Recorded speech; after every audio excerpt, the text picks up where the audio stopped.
Shalom, salam sejahtera buat kita semuanya, dimanapun saudara berada saat ini. Saya selalu dan sangat bersyukur kepada Tuhan oleh karena kesetiaan saudara yang terus-menerus dapat mengikuti motivasi atau renungan 7 menit bersama dengan Tuhan. Dan saya selalu berharap saudara selalu sehat dan selalu dilindungi oleh Tuhan. Baiklah, sebelum kita belajar firman-Nya, marilah kita terlebih dahulu bersatu dalam doa. Bapa kami yang di surga, terima kasih Tuhan. Penuhi kami dengan Roh Kudus-Mu, supaya ketika kami belajar firman-Mu, maka kuasa Tuhan saja yang kami dapat rasakan. Dalam nama Yesus kami berdoa dan mengucap syukur. Amin. Saudaraku, Bapak Ibu yang dikasihi dalam nama Tuhan, kasih merupakan unsur yang terdapat dalam hidup manusia dan yang mampu menciptakan sebuah keharmonisan, kedamaian, serta hubungan sosial yang baik antara satu dan yang lain. Ada 4 jenis cinta atau kasih menurut pemahaman Kristen, yaitu agape, phileo, eros, dan storge. Dan saat ini kita akan belajar mengenai kasih eros. Saudaraku, eros adalah kasih yang bersumber pada daya tarik seksual kepada jenis kelamin yang lain. Jadi, kasih eros lebih cenderung kepada hawa nafsu syahwat. Puncak dari kasih eros adalah hubungan seksual antara laki-laki dan wanita dalam ikatan sebuah pernikahan. Dalam perjanjian baru, kata ini berkonotasi negatif, sehingga tidak sekalipun digunakan di seluruh tulisan perjanjian baru. Ada 7 sifat cinta eros. Yang pertama, mengungkapkan kasih. Saudaraku yang kasih dalam Tuhan, kasih seksual pada dasarnya tidaklah najis ataupun jahat. Sebaliknya, eros merupakan karunia Allah bagi pasangan yang sudah menikah dengan tujuan untuk mengungkapkan rasa cintanya di antara masing-masing pribadi tersebut, untuk memperkuat ikatan di antara mereka.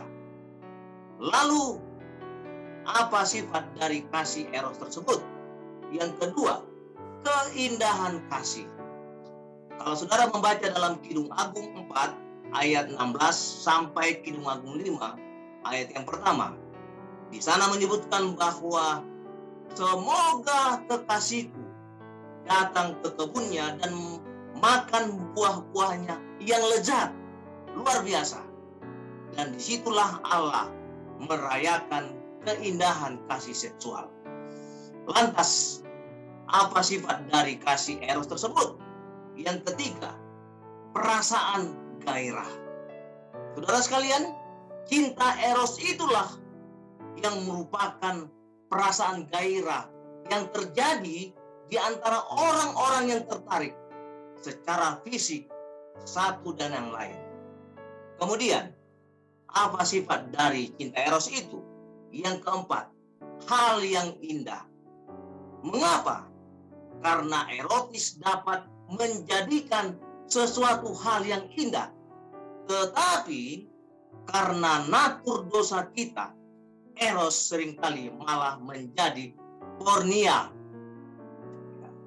Ketika ini terjadi, manusia cenderung menjadi orang ekstrim antara menjadi orang yang asketis dan hedonis.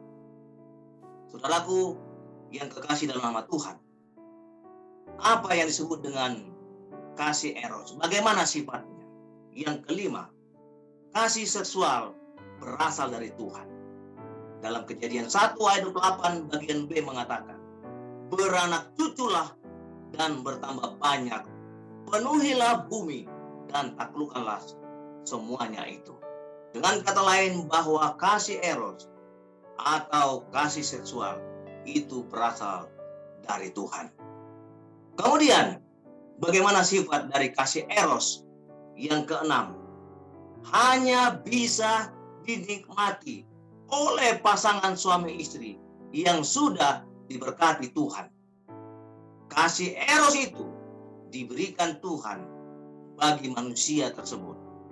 Dan itu hanya bisa digunakan dan dinikmati oleh pasangan suami istri bagi mereka yang sudah diberkati oleh Tuhan. Oleh karena Allah pun akan selalu memberkati mereka. Kemudian, apa sifat dari kasih eros itu? Yang ketujuh, yang terakhir, asketis dan hedonis. Asketis adalah mereka yang benar-benar menjauhkan diri dari kasih seksual. Kemudian, hedonis adalah mereka yang memandang kasih seksual tanpa pengendalian diri. Hati-hatilah mempergunakan kasih eros. Dan itu semua harus berdasarkan dari kehendak Tuhan. Maukah saudara melakukan demikian? Melakukan kasih eros itu berdasarkan kehendak Tuhan?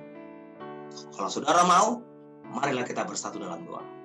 Bapa yang baik, Bapa yang penuh kasih, terima kasih Tuhan, Engkau sudah menyampaikan kepada kami bagaimana sesungguhnya kasih eros itu yang didasarkan dengan kehendak Tuhan.